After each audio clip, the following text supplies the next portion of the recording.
अवैध शब्द को जोड़ दिया गया है, जबकि वो अधिसूचित नहीं है। तो ऐसे मनमानी किया जा रहा है और कहीं न कहीं ये सरकार संरक्षण दे रही है।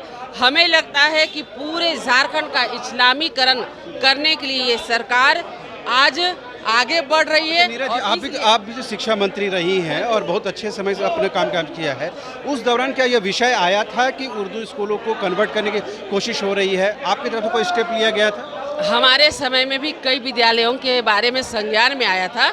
हमने वो कोशिश की थी। महागामा से भी हमारे माननीय विधायक जी जो थे पूर्व में, अशोक कुमार जी, उन्होंने भी ये बात को उठाई थी। हमने उस समय तुरंत आदेश दिया था और सभी जगह से डीएससी से हम मांगे थे कि कहाँ कहाँ पर ये है। कहीं कहीं पर 2-4 जगह ये हमें मिली थी और तुरंत हमने एक निर्देश दिया था कि इसे बंद कराया जाए। क्या हमारे यहाँ से वो अधिसूचित है कि उर्दू मध्य विद्यालय ऐसे करके? जो स्कूल ऑलरेडी अधिसूचित हैं उर्दू के नाम पर, उनसे कोई प्रॉब्लम नहीं है? नहीं, अगर जहाँ पर पहले से ऐसे विभाग से ही अधिसूचित है वो हमें कोई दिक्कत नहीं। अभी तो पूरे झारखंड में आप 500 से ज़्यादा स्कूलों के बारे समझ रहे हैं, वहाँ अपने मनमानी ढंग से उर्दू शब्द को जोड़ दिया जा रहा है। रविवार को बदले में शुक्रवार को छुट्टी दी जा रही है, कहीं पर कलाम पढ़ाया जा रहा है, कहीं आप देख रहे हैं कि हाथ जोड़ने के बजाय में हाथ बांध करके प्रार्थना हो रही है। तो इस प्रकार कहीं ना कहीं हर चीज़ें को देखने को मिल रही है। हम एक जनप्रतिनिधि होने के नाते बिल्कुल निष्पक्ष भावना से एक बात ज़रूर कहना चाहेंगे सभी लोगों को कि हम भारतीय जनता पार्टी के कार्यकर्ता होने के नाते सभी धर्मों का सम्मान करते हैं। अगर आप बच्चों को भी इस प्रकार सिखाएंगे तो भविष्य हमारा बर्बाद होगा, हमारी आने वाली पीढ़ी हमें माफ़ नहीं करेगी।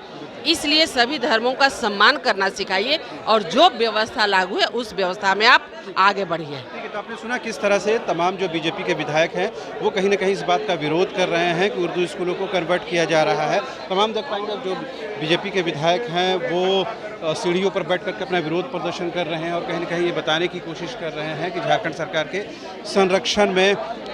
आनंद जी, आपके क्षेत्र में ही इस तरह की समस्या ज़्यादा हुई है, क्या प्री प्लान्ड है या ऐसे डेवलप हो गया?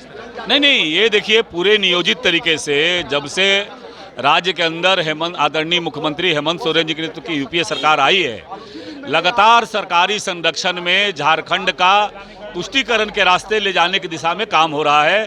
प्रदेश को इस्लामीकरण के रास्ते ले जाने का प्रयत्न चल रहा है। जहाँ चाहे वो झारखंड के अंदर विधानसभा जो लोकतंत्र का मंदिर है, यहाँ नमाज कक्ष ले जाने की बात हो, चाहे शिक्षा का उर्दूकरण करने की दिशा में बात हो, बांग्लादेशी घुसपैठियों को संरक्षण देने की बात हो, उन घुसपैठियों के द्वारा लगातार शिकायतें आ रही है, मतदाता सूची में गड़बड़ी हो, आधार कार्ड बनाने की बात हो, सदन के अंदर प्रश्न आ रहे हैं, लेकिन सरकार का मौन समर्थन उन्हें हासिल है। झारखंड का इस्लामीकरण भारतीय जनता पार्टी बर्दाश्त नहीं करेगी, लगातार हम प्रतिकार करेंगे। आपने सुना किसी भी रूप में जो बीजेपी के लोग हैं वो झारखंड का इस्लामीकरण नहीं होने देना चाहते हैं और तमाम आप देख पाएंगे शशि भूषण मेहता हो, तमाम जो लोग हैं वो यहाँ पर बैठे हुए हैं और कहीं ना कहीं अपनी आवाज़ को बुलंद कर रहे हैं। तो झारखंड के आवाम को मरम्मत किया है और लोगों को उम्मीदों पर ये कहिए कि काफ़ी तकलीफ पहुंचाया है, उनके आशा आकांक्षा पर काफ़ी खरा नहीं उतर पाए हैं। इसलिए इस्लामीकरण को लेकर के, शिक्षा के इस्लामीकरण को विरोध में हम तमाम लोग हैं सो ये राज्य की जनता के आशा के अनुरूप है, इसका हम लोग विरोध करते हैं। मेहता जी, ये क्या हाँ मेहता जी, क्या उर्दू पढ़ाने से किसी राज्य का, किसी क्षेत्र का कन्वर्ट हो पाएगा इस्लाम में? किसी क्षेत्र में उर्दू पढ़ाने से क्या इस्लामीकरण होगा उस क्षेत्र का? बिल्कुल। जो आज हम वंदे मातरम से, सरस्वती वंदना से जो शुरू करते थे, आज ऐसो हम बिना प्रार्थना किए हुए हम शुरू करेंगे तो हम एकाग्रचित नहीं हो सकते। हम हमारा जो सैकड़ों साल का परंपरा है वो टूट रहा है। इसलिए हम इस्लामीकरण तो किसी कीमत पर होने नहीं देंगे और शिक्षा जिस प्रकार से था उस प्रकार से हम लोग को चलता रहेगा। उसी प्रकार से हम लोग उसके लिए हम लोग सड़क से लेकर सदन तक इसका विरोध करेंगे। मेहता जी, आप तो शिक्षा से बहुत नज़दीकी तौर पर जुड़े हुए हैं। राज्य भर में ऐसे बहुत सारे स्कूल हैं जो बिना स्थापित शिक्षकों के चल रहा है, यानी पारा शिक्षकों के भरोसे चल रहा है। उन तरह की आवाज़ को क्यों नहीं उठाते आप? देखिए, उसकी आवाज़ हमने उठाई है, लेकिन ये कहिए कि सरकार जो है पारा शिक्षकों के नाम पर झुनझुना दे दिया और झुनझुना लोग बजा रहे हैं, उन लोग को ले दे करके कुछ नहीं मिला। तो इसलिए उनका तो ये डिमांड जो था उस वजह से कि ये पेंडिंग में रह गया। इसलिए सरकार को इसको गंभीर होना चाहिए और पारा शिक्षकों को मूल वेतनमान देना चाहिए। तो आपने सुना तमाम जो बीजेपी के विधायक हैं वो कहीं ना कहीं इस बात का विरोध कर रहे हैं कि सरकार जानबूझकर इस तरह की चीज़ों को प्रश्रय कर दे रही है और कहीं ना कहीं बढ़ा रही है। विधानसभा हो गया, क्या कहेंगे, क्या शिक्षा को इस्लामीकरण किया जाए? भगवा हमारी सनातन संस्कृति की पहचान है, भगवा हमारे देश की आन बान शान है, भगवा हमारे भगवान राम ने पहना, भगवा हमारे भगवान श्री कृष्ण ने पहना, हमारे ऋषि मुनियों ने पहना, और भगवा आदर्श और शौर्य का प्रतीक है। भगवा कलर आप सूर्योदय जो लालिमा देखते हैं भगवा कलर का होता है, तो भगवा पहनना कोई गुनाह है क्या? हम लोग ये कह रहे हैं कि मंगलवार को भी आप हम लोग को छुट्टी दीजिए। बच्चे जो है हनुमान चालीसा का पाठ करेंगे मंगलवार को, संडे ईसा मसीह का दिन है, शुक्रवार नमाज पढ़ने का दिन है, आप संडे को छुट्टी देते हैं, शुक्रवार को भी छुट्टी दीजिए, मंगलवार को भी छुट्टी दीजिए। तो आपने सुना तमाम जो लोग हैं कहीं ना कहीं अपने हिसाब से चीज़ों को देख रहे हैं और जिस तरह से कल ढुल्लू महतो समेत अन्य जो 4 लोगों को कहीं ना कहीं मार्शल आउट किया गया आप लोगों का। अब क्या क्योंकि 2 दिन का ही सत्र बचा हुआ है, इन 2 दिनों में कामकाज हो पाएगा, इसी तरह विरोध प्रदर्शन होगा? देखिए, सरकार के दबाव में स्पीकर महोदय काम कर रहे हैं। सरकार के दबाव में हम लोगों के 4 विधायक को सस्पेंड किया गया ताकि हम लोगों के द्वारा जोरदार तरीके से राज्य के सरकार के गलत नीतियों का विरोध हम लोग कर रहे थे। इसके लिए हम लोगों को 4 विधायक को सस्पेंड किया। हम लोग सस्पेंड से डरने वाले नहीं हैं।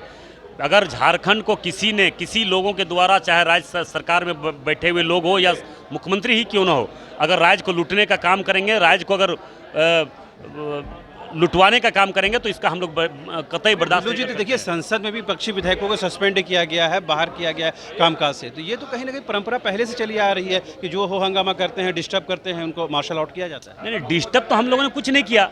हम लोगों ने तो यही कहा कि जो आज झारखंड को लूटने में सरकार लगी हुई है उसको रोक लगाए।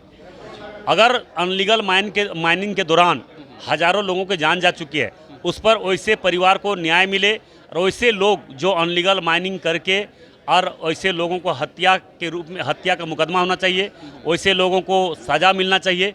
इन बातों को, इन मुद्दों को हम लोगों के द्वारा रखा जा रहा था, मगर किसी न किसी रूप में स्पीकर महोदय सरकार के दबाव में हम लोगों को सस्पेंड किया है। इसका हम लोग घोर विरोध करते हैं। ठीक है, तो आपने सुना ढुल्लू महतो ने सीधे स्पीकर पर आरोप लगाए हैं कि वो कहीं ना कहीं सरकार के दबाव में काम कर रहे हैं, जिसके वजह से उनके समेत 4 विधायकों को सस्पेंड किया गया है। तो बीजेपी के विधायक कहीं ना कहीं कई ऐसे विषयों को लेकर के विरोध प्रदर्शन कर रहे हैं जिसका वर्तमान में बहुत ज़्यादा वो कोई विषय अभी वो चर्चा का विषय नहीं है। जैसे आपको उर्दू स्कूलों के इस्लामीकरण की बात कर रहे हैं या फ्राइडे को छुट्टी देने की बात कह रहे हैं। आप ये देख पाएंगे कि तमाम विधायक जो हैं एक के बाद एक वो यहाँ पहुँच रहे हैं और कहीं ना कहीं अपनी बात को रख रहे हैं। ये प्रदीप यादव जी हैं और दूसरे विधायक जो आप देख पाएंगे कि भानु प्रताप शाही हो, रणधीर जी हों, ढुल्लू महतो जी हों, तमाम जो लोग हैं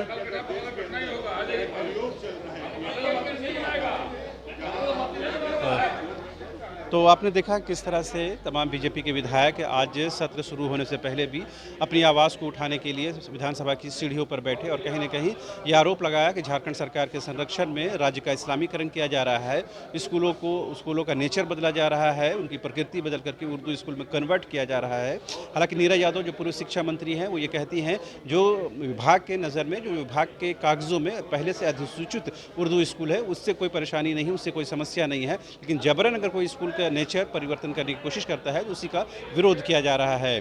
कैमरा पर्सन संजय के साथ रांची से न्यूज़ बाइस्कोप के लिए शहनवाज।